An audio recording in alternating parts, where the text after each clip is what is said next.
Hy stap in met stof op sy stewels, sonnetlyne in sy vel geskryf, hande grof van jare se werk, maar as waarheid in sy kyk. Sy baard is dik soos wintergras, oë donker soos die nag. Hy praat min, hy wys meer, en hy staan by wat hy sê elke dag.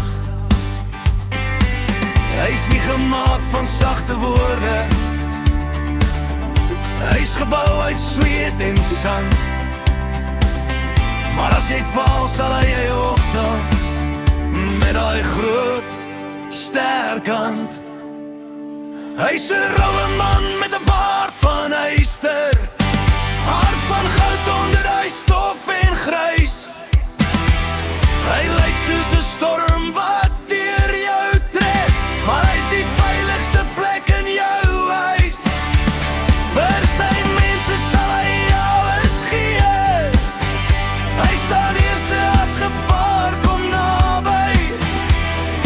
Roue man met 'n baard van yster, maar sy hart is sag by sy familie. Hy hou van vuur en oop vlaktes, van 'n koue bier en 'n lang stil pad.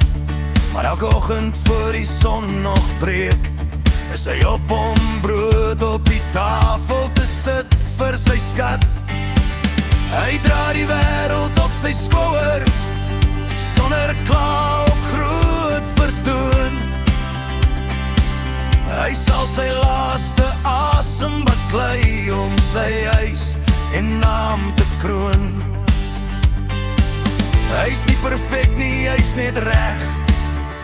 Hy beskerm wat aan hom behoort. Hy's 'n roue man met 'n baard van yster, hart van goud onder hy stof en grys.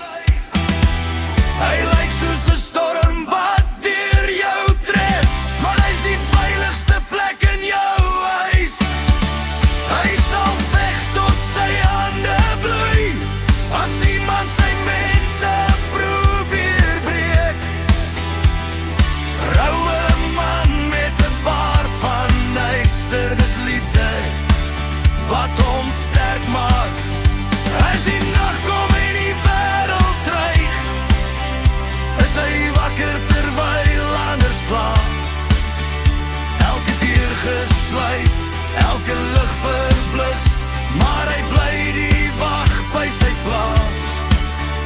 Want 'n man word nie gemeet aan spier of baard, maar aan wie hy beskerm as dit swaar raak. Roue man met 'n baard van yster, hart van goud wat helder skyn. Hy lyk soos 'n storm in die verte, maar hy's die veiligste plek om te bly. Vir sy kinders, vir sy vrou, sal hy staan tot sy laaste dag. Roue man met 'n baard van yster, sak van hart, maar sterk genoeg om terug te slaan.